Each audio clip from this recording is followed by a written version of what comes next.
Hey guys, I'm coming back at you with another video.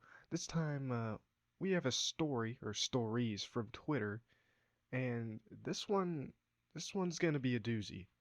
So, first off, we have here Bean Dad. I don't know if you've ever heard of him. I have heard of him. I've seen some of his tweets before, but essentially, the story here of why this guy is named Bean Dad, it come from a list of deleted tweets. So, the story starts out. The first tweet here says, "So yesterday my daughter, 9, was hungry and I was doing a jigsaw puzzle, so I said over my shoulder, 'Make some baked beans.' She said, 'How?' Like all kids do when they want you to do it. So I said, 'Open a can and put it in the pot.' She brought me the can and said, 'Open it how?' And from there, the tweets go on stating how his daughter grabbed the can opener, gave it to him, and they just stared at it. He handed it back and told her to do it. Now, as a parent, it might be a teaching moment to allow your child to get some hands on experience or whatever, and just expose them to some of the things they may have to do when they grow up. But I feel like a little more initiative could have been put in. Either way, let's continue. She looked at me expectantly, excitedly. After 6 hours of trying, you don't want to express too much hope. Was this another blind alley? The can had been through hell, label ripped off, dented, sharpened, and burred. A veteran of 1,000 psychic wars. She knew, though. She didn't look up. She knew the action. A little baked bean sauce appeared. She savored each twist until the lid, as I hoped it would, rewarded her by standing perfectly at attention, saluting her effort and ingenuity. She was elated and carried it to the kitchen in both hands. Now, that pretty much concludes the story from here, from the Twitter feed. And as of right now, it has been deleted. But as we can see, that this father, he is really putting his daughter on some fatherless activity right now. Like, the amount of time that it took to open a can, 6 hours, and you're just not stepping in. Personally, even if this is a joke, I'm really not getting the punchline here. But regardless of that, this just really doesn't sit right with me. So, this guy, John Roderick, he goes on to make an apology on his actual webpage, johnroderick.com. And it says, an apology.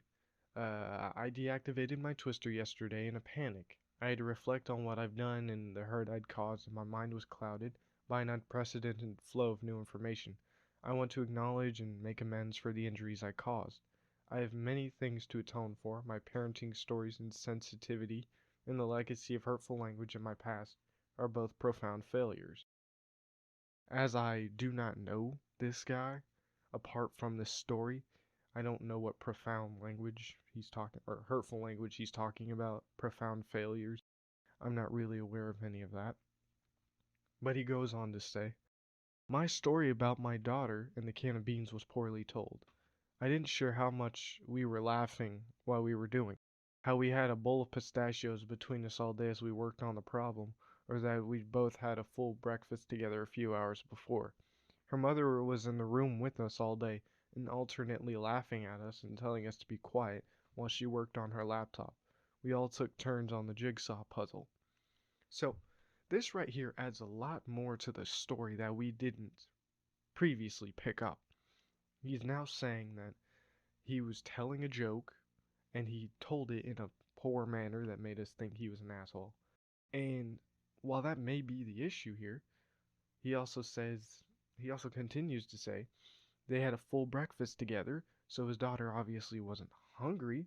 But then again, why would she have a can of baked beans if she wasn't hungry? But maybe she just wanted a little snack, and he just told her get some baked beans, not understanding that maybe she didn't want a full can of fucking baked beans.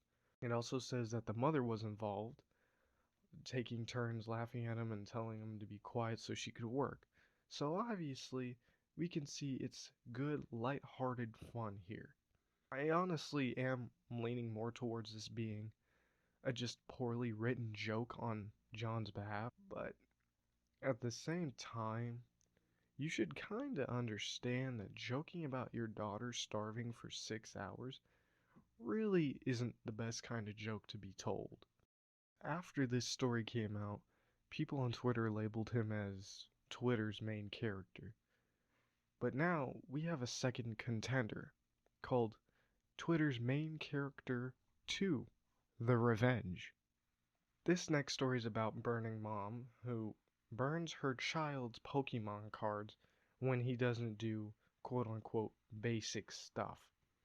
Her first tweet reads, I resorted to burning Pokemon cards as a punishment when my kid doesn't do basic stuff he has to do. Her response to her original tweet says, the basic stuff is eating. He comes home without having eaten any of his lunch, card burned. He doesn't eat enough dinner, card burned. Bear in mind, my kid is about 4'6" tall at age 7 and yet weighs less than 55 pounds. He needs to put on some weight, specifically muscle. Now, as you can see here, she has 189 likes on this tweet and then 2.6 million responses. So you can already tell this is what people call ratioed. My first and foremost thoughts here is that this is even worse than the previous issue with Bean Dad. And the reason I say that is because Bean Dad not only apologized, but he gave more context to the story. And again, I honestly am leaning towards Bean Dad making a poorly written joke. This, on the other hand, I haven't seen any evidence where this is a joke. And you can even tell in the comments here, people are really getting on to this woman, Liz Mayer, for doing what she's done to her child. First of all, burning your child's toys, cards, whatever stuff that they have that brings them joy, if you're burning that, you really shouldn't be a parent. Because that leaves mental scars on a child. And especially it's just because his eating is a little out of whack. Kids are out of whack. Like, their eating ain't always going to be on the up and up. Sure, he might need to put on a little weight, but that is no reason to burn his stuff. She responded to Eric Erickson, and she said, please tell my husband who thinks I'm history's worst monster. I'm assuming she means worse. If your husband thinks you're a monster, he thinks so lowly of you that he'd call you history's worst monster, then you have really fucked up. You've really crossed the line, and you need therapy. So how long will it be before he figures out that all he has to do is dump his lunch in the garbage at school to avoid losing any more cards? This person's tweet is right, because that sort of behavior will lead to a disorder.